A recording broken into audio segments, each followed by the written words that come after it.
P Bhaskaran എഴുതിയ ഒരു cinema ഗാന ആലാപത്തോടു കൂടിയിട്ട് ഇന്നത്തെ പരിപാടി ആരംഭിക്കാം എന്ന് വിചാരിക്കാം. എൻ്റെ വീണ കമ്പിയെല്ലാം വിലക്കെടുത്തു, അവരെൻ്റെ കയ്യിൽ പൂട്ടുവാനൊരു വിലങ്ങു തീർത്തു. എൻ്റെ വീണ കമ്പിയെല്ലാം വിലക്കെടുത്തു. കാര്യം എന്താണെന്ന് മനസ്സിലായില്ലേ? മുൻ കേരള മുഖ്യമന്ത്രി അഥവാ മുൻ കേരള ചക്രവർത്തി സഖാവ് പിണറായി വിജയൻ്റെയും അദ്ദേഹത്തിൻ്റെ മകളെ രണ്ടാം കെട്ട് കെട്ടിയ സഖാവ് മുഹമ്മദ് റിയാസിൻ്റെയും വീടുകൾ എൻഫോഴ്സ്മെൻറ്റുകാർ എന്ന് പറയുന്ന പരമനീചന്മാർ റെയ്ഡ് നടത്തുകയാണ്. കാരണവും വളരെ വ്യക്തമാണ്.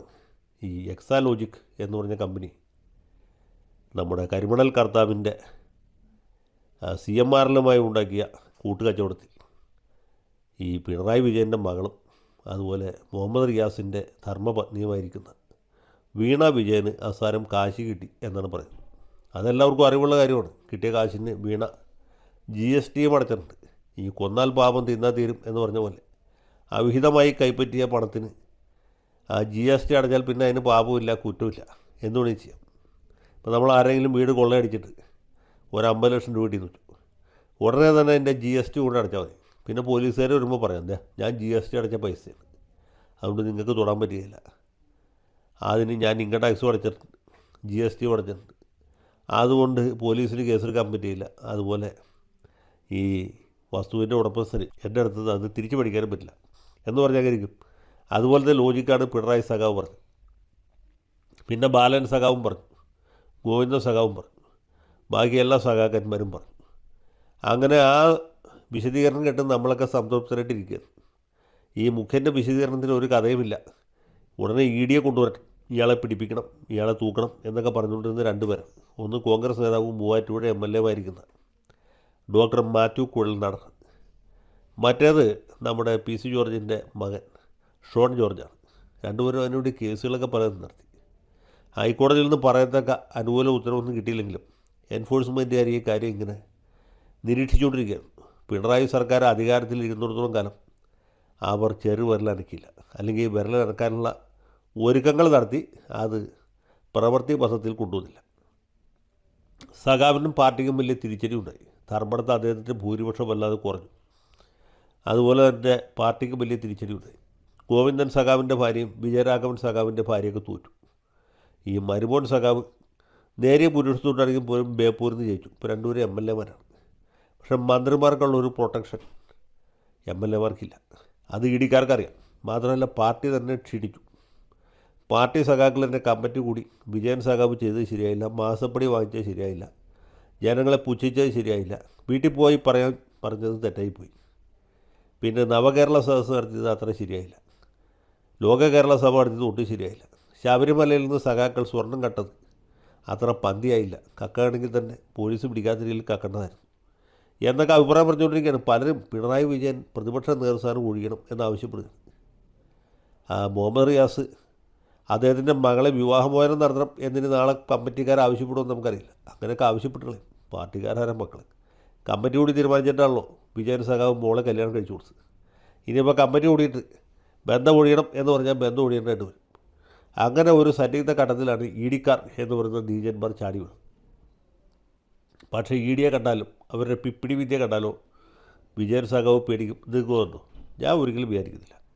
അദ്ദേഹം എന്തൊക്കെ അഗ്നിപരീക്ഷകൾ നേരിട്ട ആളാണ്. ഈ ബ്രണ്ണൻ കോളേജിൽ പഠിക്കുന്ന സമയത്ത് ഒരു പ്രത്യേക ഏക്ഷൻ കാണിച്ച് കുമ്പക്കുടി സുധാകരൻ ഓടിച്ച ആളാണ് വിജയൻ സഖാവ്. പിന്നെ RSSകാരൻ ഊരിപ്പിടിച്ച വാളുകൾക്കിടയിലൂടെ നിർഭയനായിട്ട് നടന്നുപോയ ആളാണ്. ലാവ്ലി കേസ് കൊണ്ട് കുലുങ്ങാത്ത ആളാണ്. എന്തിന് പണ്ട് വാടിക്കൽ രാമകൃഷ്ണൻ എന്ന് പറഞ്ഞൊരു RSSകാരനെ മഴുകൊണ്ട് വെട്ടിക്കൊന്ന കേസിൽ യാതൊരു പോറലും ഏൽക്കാതെ കോടതിയിൽ നിന്ന് സുസ്മേര വന്നതായിട്ട് ഇറങ്ങി വന്ന ആളാണ് വിജയൻ സഖാവ്. വീരശൂര പരാക്രമിയായ അച്യുതാനന്ദ സഖാവിനെ ചൂടുവിരൽ ഒറ്റ ചൂടൽ കൊണ്ട് നിർത്തി നിസ്തേജനാക്കി പറഞ്ഞു വിട്ട ആളാണ്. അതാണ് മലപ്പുറം സമ്മേളനം, ഓർമ്മയില്ലേ? അന്ന് മലയാള മനോരമ എഴുതി വിജയൻ മിന്നൽ പിണറായി എന്നാണ്. അങ്ങനെ മിന്നൽ പിണറായ നമ്മുടെ സഖാവിനെ ആർക്കെങ്കിലും തോൽപ്പിക്കാൻ പറ്റുമോ? സഖാവിനെ ആരും ആരെങ്കിലും തോൽപ്പിക്കാൻ പറ്റില്ല.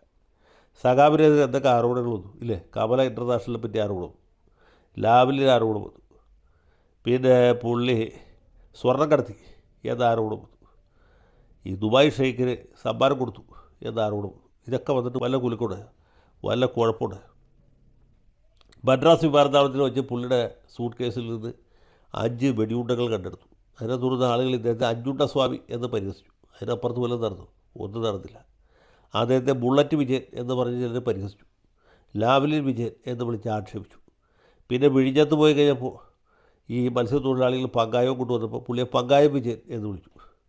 ഇതൊക്കെ കഴിഞ്ഞിട്ടും മൂപ്പിലാൻ്റെ ഗ്രാഫ് കൂടുതലാണ്ട് ഒട്ടും കുറഞ്ഞില്ല. ഇപ്പോൾ തെരഞ്ഞെടുപ്പ് തോറ്റ ഒരു സമയത്ത് കേരളത്തിലെ കോൺഗ്രസ് സർക്കാരും ഡൽഹിയിലെ BJP സർക്കാരും കൂടി ഒരു ഗൂഢാലോചന നടത്തി സഖാവിനെ പൂട്ടിക്കളയാം എന്നാണ് വിചാരിച്ചത്. ഇവിടെ മണിയാശേൻ്റെ പക്ഷേ സഖാവിനെ ഉലത്താം എന്നാണ് വിചാരിച്ചിട്ടുള്ളത്. ഒരു ചുക്ക് നടക്കില്ല. ഇന്ന് വൈകുന്നേരം തന്നെ നോയിക്കോ, SFIക്കാരും DYFIക്കാരും എല്ലാം കൂടി ചേർത്ത് EDയുടെ ഓഫീസുകൾ വളയും.